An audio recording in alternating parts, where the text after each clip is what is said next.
always tell my clients that they should add value in 3 ways. That they should add value to the person whose post they're commenting on. They should add value to other people who are reading it, and they should add value to themselves. And that adding value to themselves is, are you showing that you paid attention to what was written? Are you showing that you have some smarts there? Are you expanding? And when you add value in those 3 ways, it really does work for you. And that's important to me. The one thing I've seen over the last 30 years that I've been in marketing as well is the way that we buy services from other people. So even if you're having a referral or recommendation from somebody else, one of the things that we tend to do, even if we're not aware of necessarily doing it, is we go and find a little bit of social proof. So I've been introduced to Carol through a mutual acquaintance who's done some work with you. And the first thing I'm going to go and do is I'm going to check out your presence, right? I'm going to look at your website. I'm going to look at your LinkedIn profile. I might go and check you out on Instagram or Facebook. And that understanding of how our brand is perceived, consistent across all of those things, becomes so important in helping that person come back to the journey that they were taking to kind of buy your services and then go on, because they've ticked that box.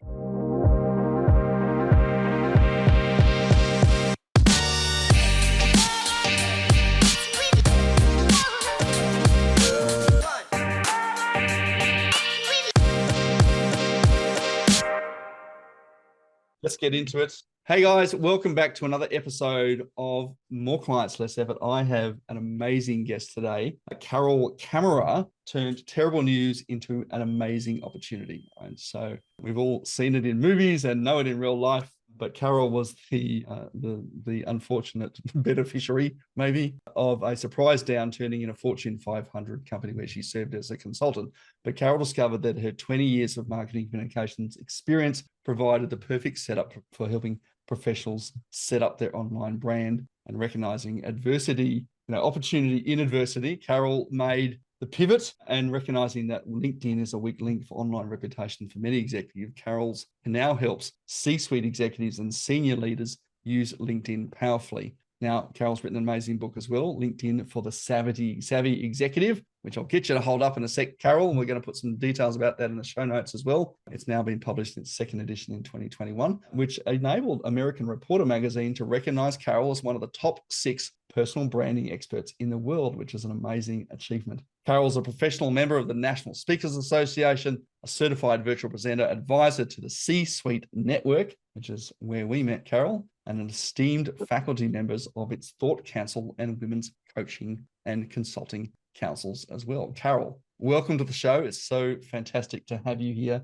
and explore what we're going to explore today. Wonderful to be with you. Thank you so much for the invitation. No, look, I think this is a really interesting thing, and a lot of people come into business with an amazing skill set. In your case, it was 20 years of marketing communications experience, and it must have been, you were like, I'm set for life. I've got this cushy corporate job sort of thing. But so many of us experience kind of, we feel in corporate, particularly for those of us who have been in corporate before, we feel that this is just this thing that just goes on and on and on and on. But we don't really, it's an illusion of control, isn't it? It is. I thought that I had the best of all possible worlds because I was external to the company and I had the ability to work with different divisions, 2 different divisions that I supported. And within those divisions, I worked with a lot of departments, but it was really all the eggs were in the same basket. I thought I had eggs in different baskets, but it was not correct. So it happened actually in 2 years. The first division decided to take its marketing communications outside with a retained arrangement. And the next year, my other major division client did the same. And all of a sudden, I was out of business. Yeah. So even though you sort of had, you were effectively consulting and had a business, but it was just with the one client in effect, wasn't it? Yeah, I thought that I was diverse. Not so. And yet I wouldn't change a thing, because declaring on my own that I would be serving just their company let me serve in such a deeper level, and it let me never have a conflict of interest. And that was why I decided to do that. Yeah. to just I'm curious because I mean, a 20-year career, particularly in corporate marketing comms, is a very long time. You would have seen some incredible changes over that in time from, I imagine, sort of 80s, 90s into running your business now, which is probably even longer, right? 20 years of just corporate comms. How did you get into it in the first place? What was it about marketing comms that said, this is what I want to sort of dedicate my life to? And what have you seen in terms of transition, I guess, particularly through the advent of the internet and social media, which is where you focus on now? But let's start with that first question first. How did you get into it? What was it about marketing comms that you thought, this is something I'm really interested in? I was really interested in talking about all things medical, and the company that I served did implantable medical devices. And so I also had a deep past experience in working with physicians. I had worked for the state equivalent in Minnesota of the American Medical Association. So I had a lot of experience in communicating with physicians. And this position allowed me to communicate on behalf of the company to physicians, to patients, and to third-party payers. The other thing I loved about it was the diversity. The voice that you speak to each of those audiences is different, and the kinds of things that they allowed me to do. I would work with physicians directly and write peer-reviewed journal articles with them, for them. It was fabulous. I had a really good time. What have you seen as a transition over that time, right? Obviously, social media has done a fantastic job of muscling its way into the common conscious as this is everything that you need to do in marketing. But what have you seen as a transition over the time that you've been working in marketing comms? What's different now from what it used to be, and what's the same? Okay, well, one of the things that's different is that although I was an outsider and a contractor, they outsourced the whole darn department.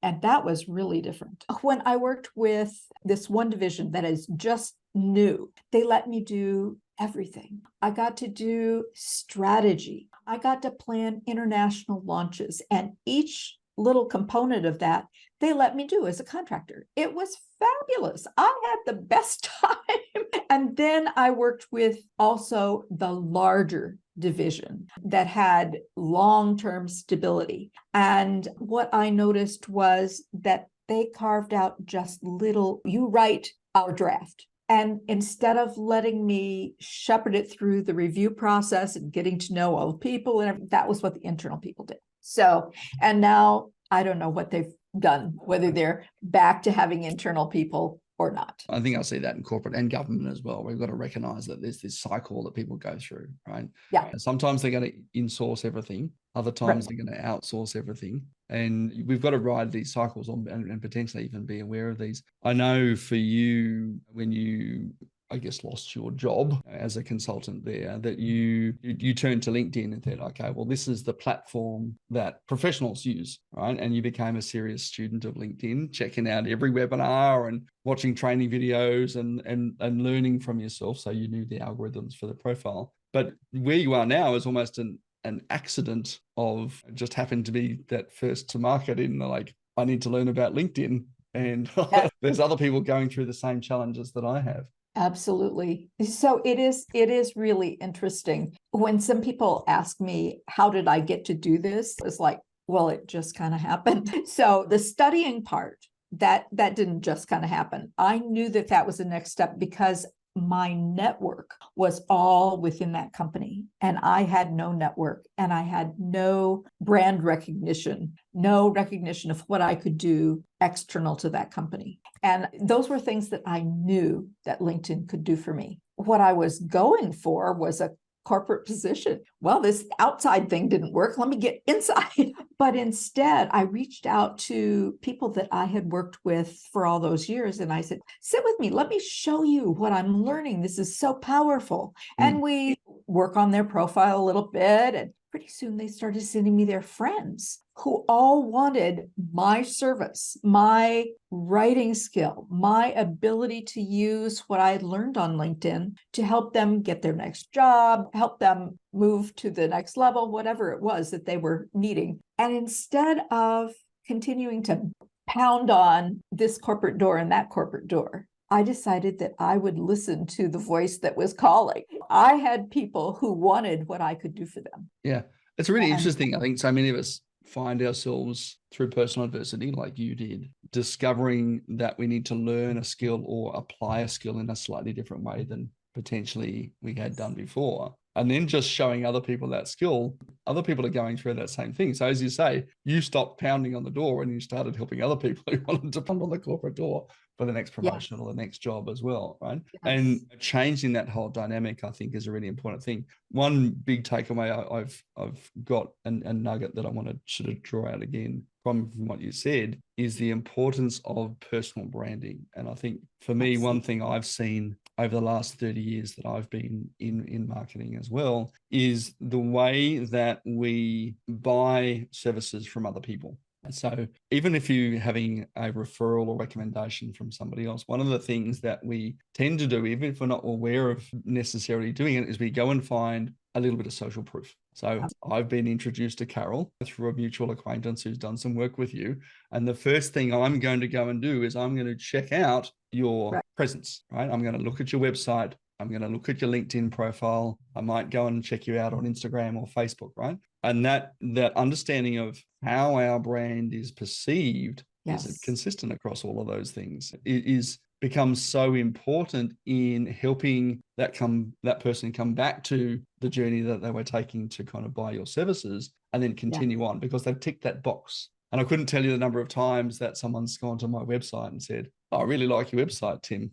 You've worked with a lot of, in a lot of countries, you're still on your first wife. That's funny. But I hope you didn't go too deep into my website because it's an absolute mess." But people have gone and done that. And that's one of the things that I've certainly noticed that, and this is why the work that you do is so critically important, that whether you think they are or not, people are checking out how you appear online. And this is where this idea of personal branding becomes so critically important. Whether you're an employee and trying to climb the corporate ladder or whether you're a business owner, people will check out whether you tick those boxes for them. Oh, absolutely. It is important. It's one of the first things that people learn about us is what do we look like? In order to find out, you look at our LinkedIn profile. Who are we? We're getting it from the LinkedIn profile. And so many people have skeletal profiles that don't serve them at all. And that's where the rubber meets the road for me, is helping someone go from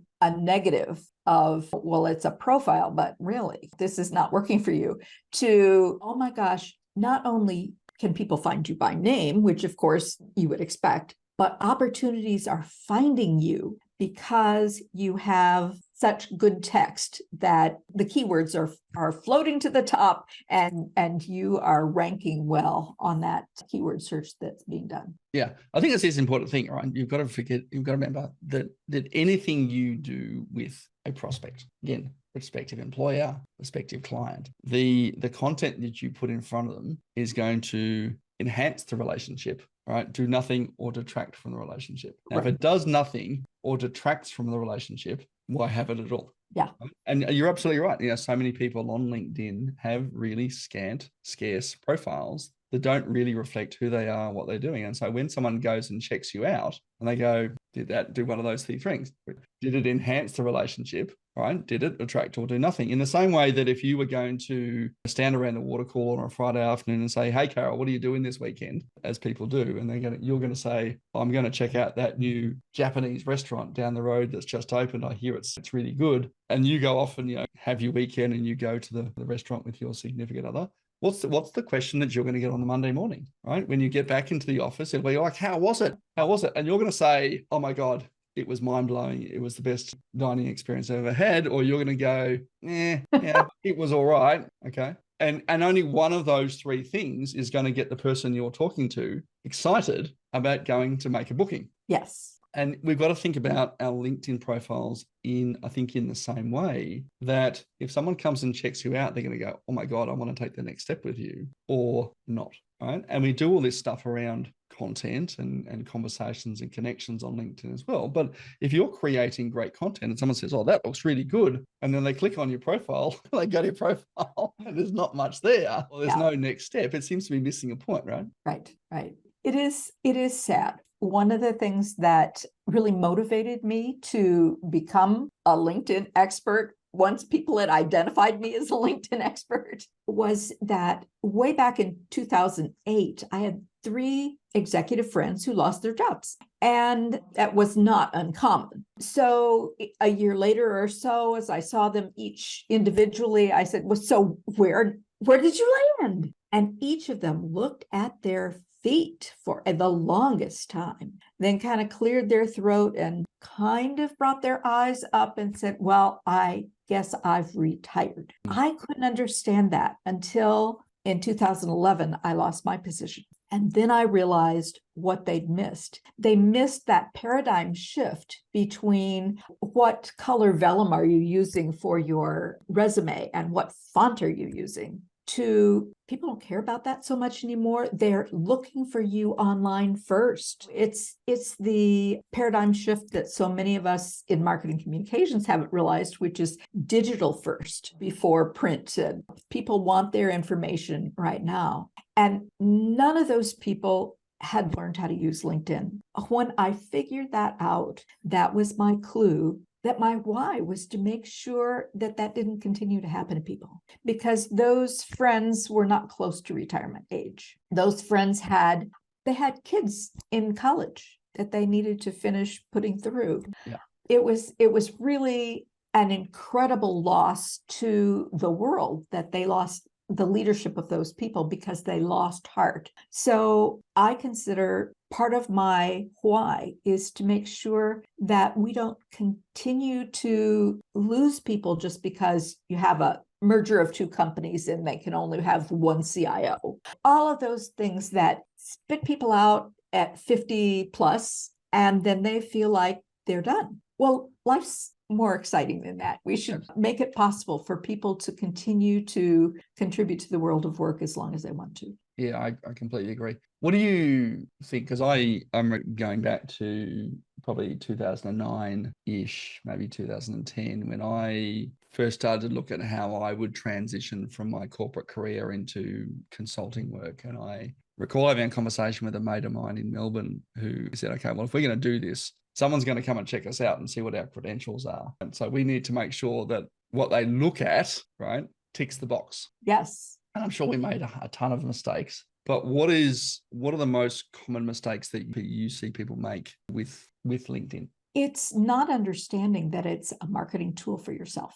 Whether you're looking for a job or whether you're looking for promotion or looking for other opportunities within your company, or you're looking to grow your business, you're looking for clients. If you don't understand that this is your number 1 marketing tool, you're really missing the mark.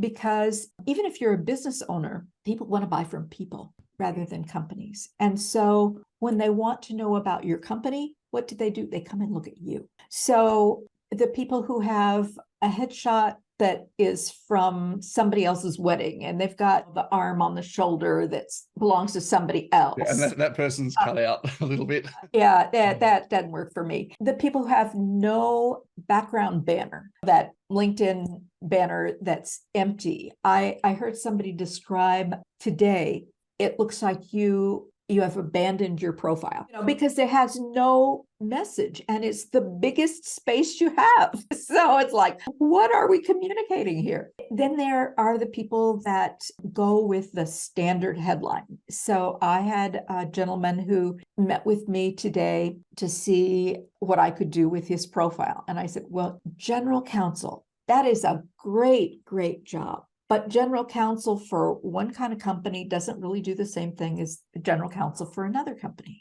And I said, I looked through your profile and you have some very interesting background, but nobody's going to read that if you haven't taken time to customize your headline. So those are 3 big things that are above the fold. We used to use that term and we still use it. It's the fold in the newspaper, right? It was the first bit you saw. It doesn't make any sense anymore, but maybe it's above the scroll bar. It's the attention grabbers, isn't it? Right? I have a thing I call my 3:30 rule. Right? So I have 3 seconds to earn the right to have 30 seconds of your attention. And if I don't grab your attention with that first 3 seconds, I don't get the 30 at all. right? That's It's right. like a magazine at the newsstand or at the supermarket checkout aisle. We look at those things because they're really attention grabbing headlines that Yes. makes you pick it up and go into the magazine to kind of find that article, right? That's 3 seconds you have to earn the right for 30 seconds. And I think a LinkedIn profile is no different. Get your banner right, get your good photo,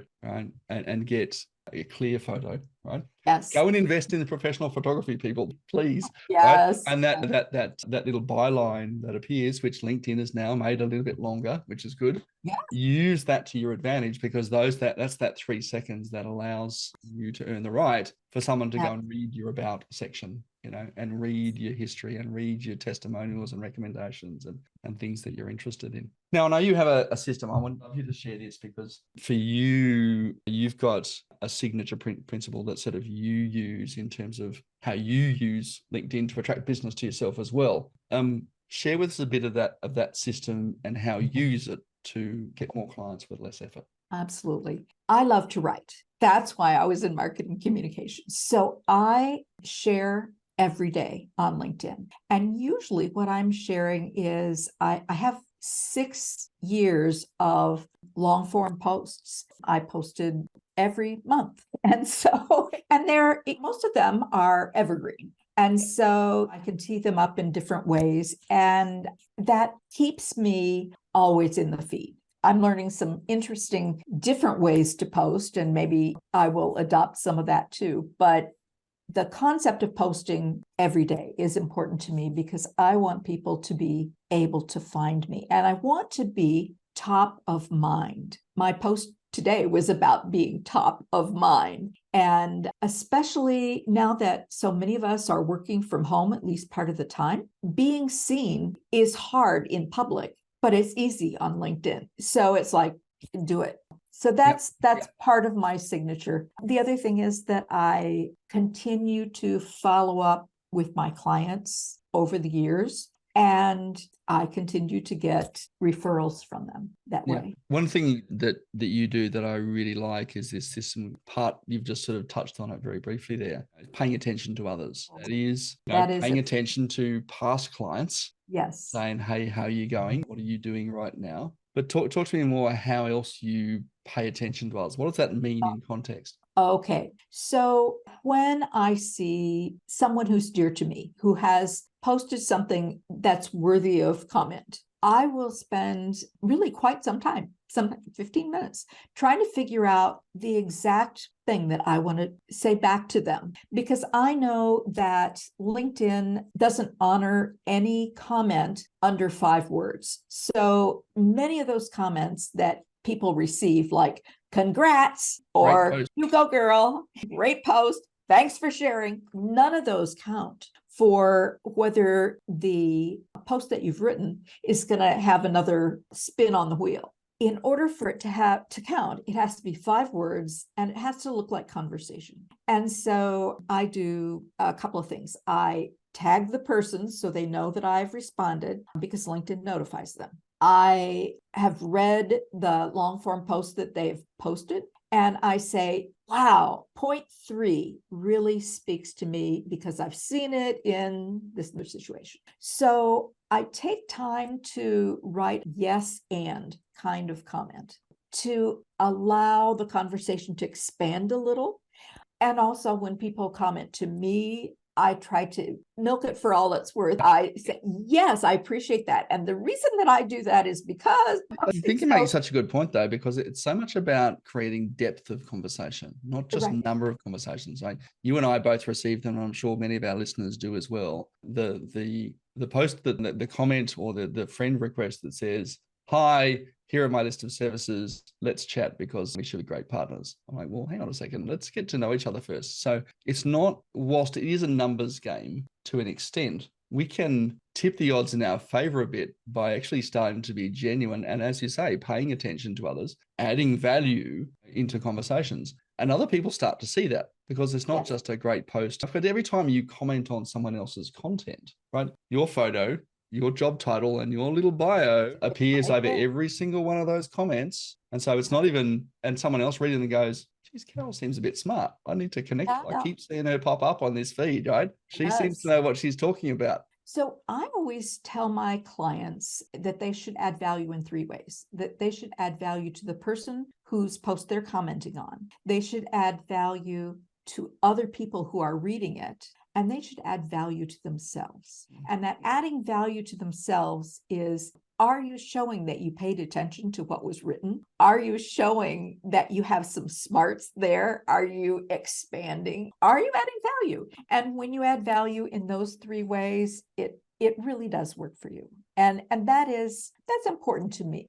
I know that there are an awful lot of people who are just raking in connections like poker chips. And they're just hoarding them. They think that these chips are going to do something for them. But when you connect and you bother to talk and you maybe take it offline by having a little Zoom visit, the reaction and the response that you get going forward is so much better than it would have been if you just are, we've done that transaction now, let's move on. Yeah. People love to be paid attention to. I think you're right. You said it first up, right? People don't buy from companies, people buy from people. And if we can build a relationship, we're more likely to get to the goal that we want. Absolutely. I'm reminded as you say that about sort of the hoarding in connections like poker chips of someone I connected to sometime, and I cut and paste the conversation on Facebook as a bit of a case study. But the byline for this particular woman was connected to over 25,000 business owners worldwide. And I was just getting into business at this stage. And I thought, this is fantastic, right? If you're connected to business owners, great. We build systems that help those business owners, right, organize their connections and talk to more people and stuff. And I've got a system that helps us manage the conversations with 11,000 people on LinkedIn that I'm connected to. But I thought, this is fantastic. And the conversation went something like this and says, hey, I will call her Susan just for argument's sake. I can't recall what exact name was. Hey, Susan, great to connect. Look forward to getting to know a bit more about what you're doing and that sort of stuff. And she's gone, thanks, Tim. It's great to connect. So I saw you connected to all these people. I'd love to know how you do that and what is that you do, right? What is your role? What is your job? How do you help these people? And she says, oh, I don't want to talk about that. I was like, what's the point of connecting then? But I went back and forth like this and said, oh, perhaps it's not the right connection. I'm like, I'm trying to learn more about you, maybe so that I can help you and you can help me and we can actually explore what this connection's about. And she got really, really defensive about me potentially asking what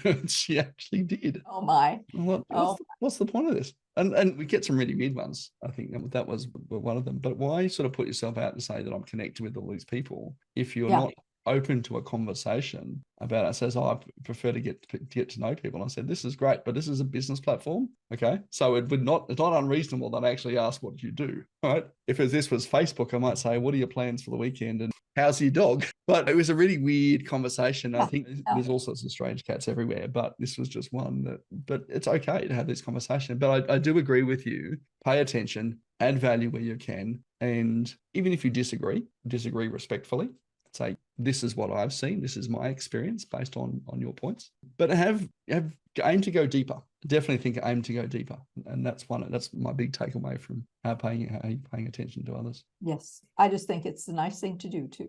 Absolutely. Well, you never know, what opportunities will come from the conversations you're going to have. Might be a client, might be someone who can open the door for you, might be someone that you can partner with. Carol, we're gonna sort of start to wrap up now, but one of the things we love to do on this show is our quickfire round at the end of every podcast. And I've got a couple of questions picked out here for you to see how we go. So super quick. All right. What's your biggest failure and what did you learn from that experience? Actually, something that I considered my biggest failure for a very long time was the loss of my job with that Fortune 500 company where I was a consultant. What I learned from that over time was that it was not my fault at all, that it all had to do with corporate money shuffling, and I certainly was not the only one that was affected. But the other thing that I learned during that time was that I had the I am my job myth assigned to me. That was it. And when I lost my job, what did that mean for me? So I spend a lot of time speaking to groups who've gone through job loss, telling them it's not about you and helping them separate themselves from the job. One of the things that I suggest to people is that they write a list of all the things that they loved in their job. And when they've completed it, then they can write the list of all the things that they did that they didn't love about the job. Interestingly enough, by that point, they're getting a longer list in the second list. It takes some of the sting away. So I don't know, it just about how we position ourselves and how we take responsibility for our careers and who we are, that we are not our jobs, and that we can do so many things with our same skills. Yeah, completely agree. Completely agree. What's a commonly held belief about your role that you passionately disagree with? So people hear that I work with people on LinkedIn and they go, so tell me how to get 5,000 people in a day. I'm going, that's not what I do. Really, that's up to you. I really hate it when people think that I'm a lead generator, because I hate those mechanized ways for people to get boatloads of folks, because I think LinkedIn is all about relationships. And you can only have so many relationships.